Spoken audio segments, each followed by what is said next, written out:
On today's Decorating Basic, I thought I'd talk about preparing cake, and let me tell you what I mean. When your cake actually bakes, you get a little bit of a mound, and if you want to call the technical term, it's called a crown. And you're going to want to cut that off, because if you don't, and you put two of these with crowns on them, your cake's going to crack. Now you can just take a large serrated knife, and you can actually use the pan as a guide to cutting it off. Now the next thing I find it easier to do is to you can slip a cake board underneath here and pull it off, so that it gives you a nice level surface to use. Now one of the things that you can also do with your cake is to tort it.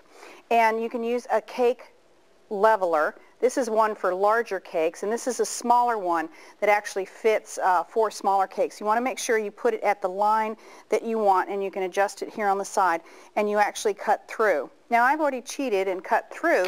When you take your layers off, you want to slide a cake board underneath there, because you don't have a whole lot of cake, and this way it keeps your cake from cracking and splitting, so that it's nice and even. Now after you've done that, you're going to want to make a dam around your cake about 1/4 of an inch in.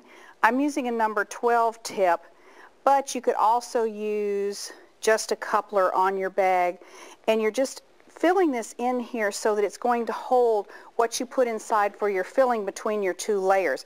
Now you could put icing here, but I thought we'd show some raspberry filling. And this is just canned filling.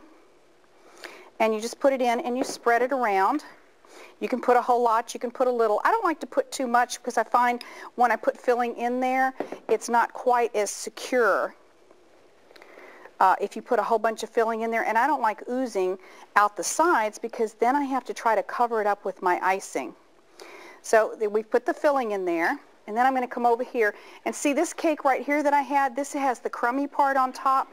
I'm going to actually take that and put that on top, so that the weight of the cake actually pushes down and makes it flat. Plus you've got a nice crumb coating on top to go ahead and put your icing on.